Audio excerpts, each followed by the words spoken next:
Gin Sling. So for this, take a tall glass. Then add 60 ml of gin.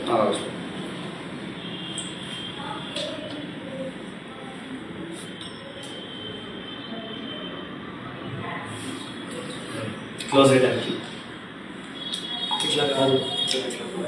should lift to the side.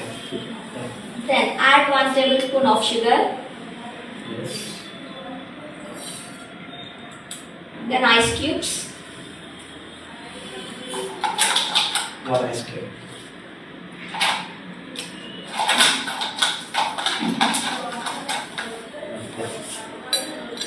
Top it with soda. Then stir with the spoon. Top it and don't put mari ekku enough. Now stir with the spoon. Garnish. Then garnish it with orange slice. Orange or lemon? Lemon. Fast, please. Only paddles cocktail and screwdriver orange I said. The rest all lemon. Good. Okay.